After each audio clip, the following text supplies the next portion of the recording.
집값 떨어진다고 생각하는 분들은 무조건 떨어진다는 쪽만 그것만 모아보세요. 오른다는 분들은 또 오른다는 것만 봐요. 집을 사지 않을 분들이라면 모를까, 네. 집을 사야 될 분들이라면 그런 마인드로 가시면 안 되죠. 요새 젊은 분들이 너무 모안 있는 도식에 도박적 투자를 하시는 것 같아요. 투자는 계속 하시더라도 저는 도박은 하지 마시라는 말씀을 드려요. 내가 하고 있는 게 투자인지 도박인지는 한번 생각을 해보시고 의사결정을 하시는 게 좋겠다.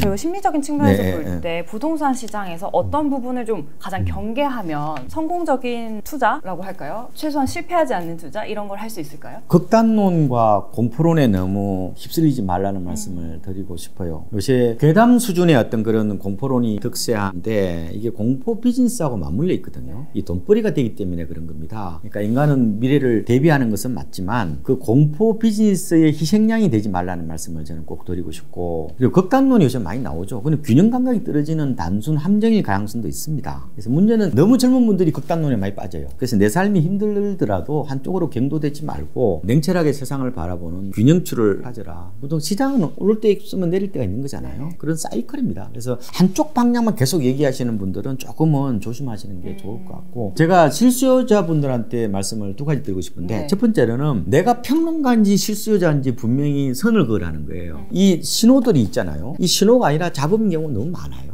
지금은 집값을 오른 요인과 내릴 요인들이 서로 혼재돼서 우리한테 다가오잖아요. 이걸 다 같이 봐야 되는데 한쪽만 보면 안 되죠. 또 하나는 내 집 마련 시기와 집값 회복 시기는 다르다는 거예요. 어떤 의미죠? 가령 이런 거죠. 집값이 회복되려면 어느 정도 돼야 돼요? 미분양이 6만 가구 정도 되잖아요. 그럼 적어도 한 5만 가구대는 떨어져야 될 거고, 전세 가격도 좀 요새 꿈틀거리고 있지만 어느 정도 올라야 될 거 아니에요? 어떻게 보면 또 거래량도 좀 어느 정도 돼야 되고, 지금 서울 아파트 거래량 보면은 역대 평균이 한 6,040건인데 지금 3,000건대 왔다 갔다 하잖아요. 그럼 주택시장이 회복되려면 적어도 6,000건은 돼야 될 거 아니에요. 그래 평균이 올 거 아니에요. 그때는 집값이 다 올랐겠죠. 회복되고 나면. 그러니까 주택시장 회복 시점하고 내 집 마련 시기는 달라요. 내 집 마련은 불황기 때 하는 거예요. 어떻게 보면은 회복기 초입에 한다는 건 말이 안 되죠. 그거는 늦었죠 이미. 시장이 빨리 움직이잖아요. 그래서 보통 보면은 이게 설문조사 보시면은 어때요? 대부분이 이렇게 나옵니다. 통계가. 내 집 마련 적기는 어떻게 나와요? 올 하반기부터 내년 상반기죠. 거의 이렇게 나올 겁니다. 싼 게 다 팔렸는데 무슨 내 집 마련 적기예요? 그때 이미 늦었다는 현장을 모르고 한 얘기죠. 내 집 마련 적기를 거의 부동산 시장 회복 시점하고 헷갈려서 그냥 하는 경우도 많아요. 그래서 제가 뉴스나 어떤 그런 유튜브나 이런 데 너무 현혹되지 마시고 현장에서 답을 찾아라는 말씀을 자꾸 드리는 게, 현장에 가보면 생각지 않은 일들이 많이 있습니다. 저는요, 전세값에 집 사신 분도 봤어요. 당일날 결제한다는 조건으로. 현장에서 일어나는 얘기입니다. 가보시면은 아마 생각하지 못했던 일이 많이 일어난다. 그런 말씀을 꼭 좀 드리고 싶어요.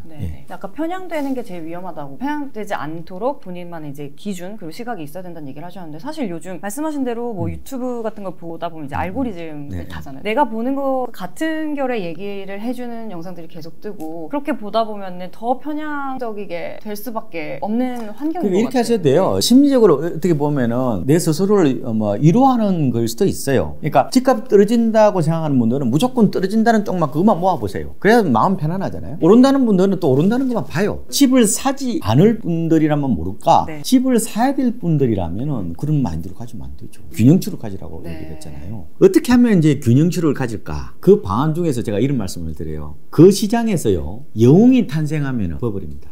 영웅이요? 네. 잘 보세요. 우리나라 코스피가 언제 3,300 갔어요? 2021년 6월입니다. 이때에 TV 예능 프로그램에 주식 전문가분들 많이 나오셨어요.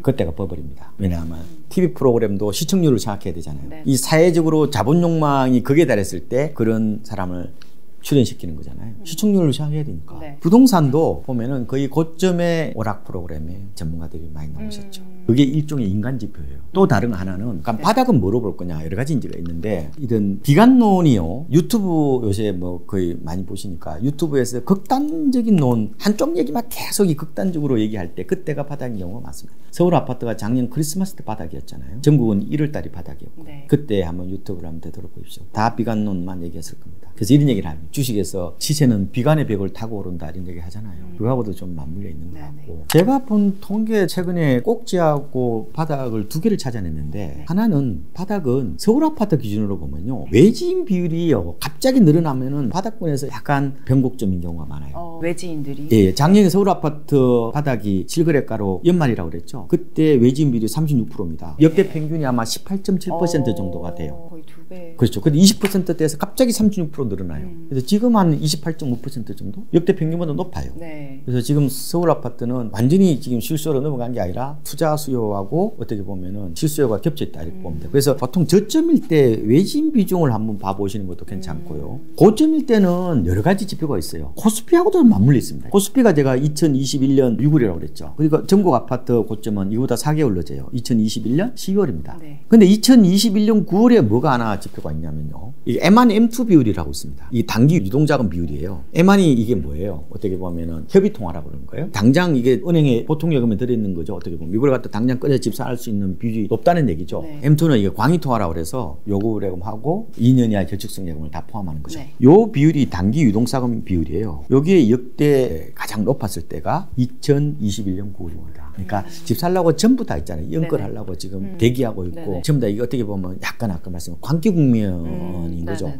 요때 보면은 M1, M2 비율이 항상 높아요. 요게 아마 38% 정도 됐던 걸로 기억하는데 네. 역대 평균 한 28% 정도 근처거든요. 그러니까 그것도 하나의 지표인데 근데 그때 맞았다는 거지 요번에 또 맞는다는 보장은 네. 없어요. 그죠? 다만 이 두 가지 지표는 항상 우리가 시장을 볼 때 보시는 것도 나쁘지는 않다. 그래서 서울 분들은 서울 아파트 외지인 비율 그 뭐 부동산 원에 가면 누구나 다 볼 수 있으니까요. 네네. 그거 한번 보시고 한국은행 가시면 M1, M2 비율을 한번 계산해 볼 수 있어요. 쉽게 됩니다. 그것도 한번 보시는 것도 네. 나쁘지 않다. 여러 지표가 있는데 제가 이제 권해드리고 싶은 거는 지표가요. 분기별로 나오는 건 너무 늦어요. 지금 주택구입 부담 지수라든지 아니면은 뭐 PIR 이런 것들은 거의 뭐예요? 거의 지금 1분기일 겁니다. 대부분이. 그럼 늦어요. 지금 시장이 네. 이렇게 빨리 움직이는데 네. 그다음에 가계대출도 중요한 영향을 네. 미친다죠. 가계대출, 미국 뭐 기준금 이런 걸 다 같이 보고 판단해야 네. 되는 거지. 하나의 변수에 너무 노예가 되면 안 돼요. 그거 잘 안 맞습니다. 그게. 네. 갖다 붙이기 나름이니까. 그래서 네네. 시장을 바라볼 때 이것 좀 어려우시면은 저는 오히려 2층 가구 이상 대단지 아파트 흐름을 좀 보시는 게 훨씬 더 빨리 시장을 포착할 수 있지 않느냐 이렇게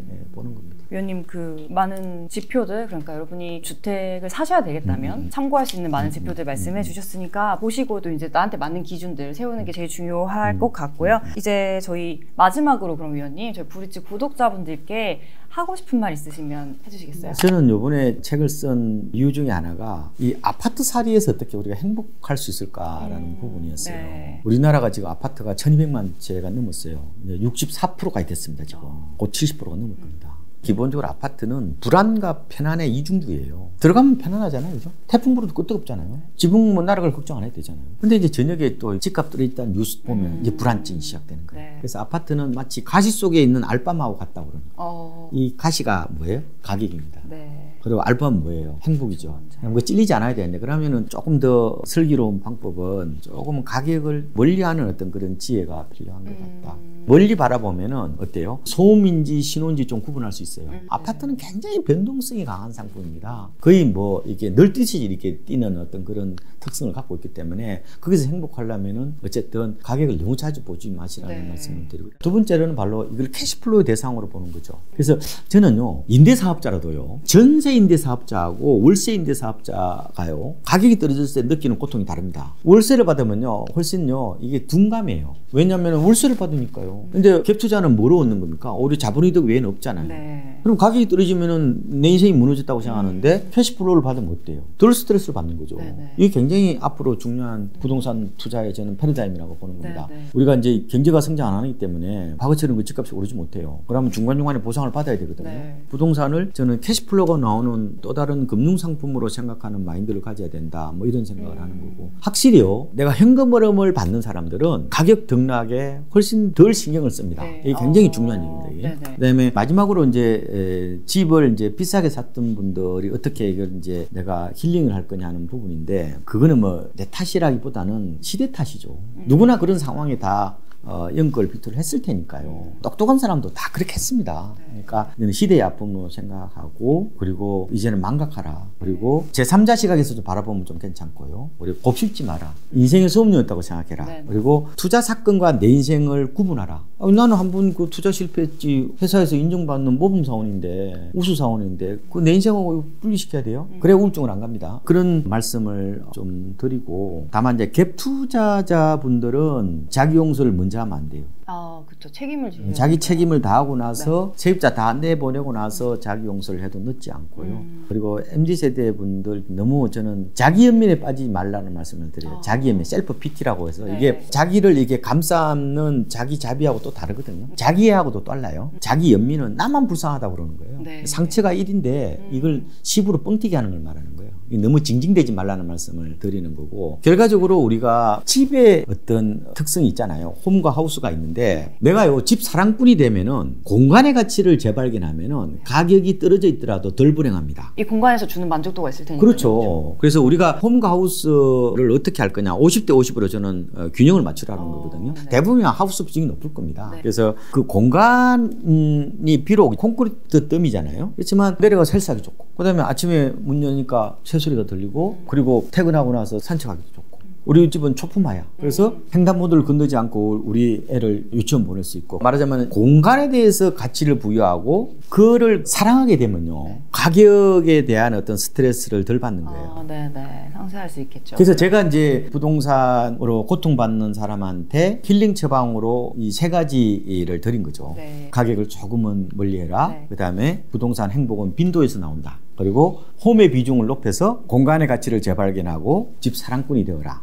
그리고 굳이 MZ세대한테 말씀드리면은 그 나이 탓보다는 시대의 탓으로, 세대의 탓으로 바라보자. 그래서 너무 스스로 이렇게 우울증이라든지 자기 이렇게 학대하는 거 있잖아요. 자책하는 거로부터 좀 벗어나다. 시간이 다 해결해 주는 거니까요. 그래서 이걸 그냥 내 인생의 젊은 날에 그냥 수업료였다고 생각하고, 다만 요새 젊은 분들이 너무 뭐 아니면 도식에 도박적 투자를 하시는 것 같아요. 투자는 계속 하시더라도 저는 도박은 하지 마시라는 말씀을 드려요. 내가 하고 있는 게 투자인지 도박인지를 한 번은 생각을 해보시고 의사결정을 하시는 게 좋겠다, 이런 말씀을 드리겠습니다. 저희 지금까지 박원갑 국민은행 부동산 수석 전문위원 모시고 좋은 말씀 들어봤습니다. 감사합니다. 네, 고맙습니다.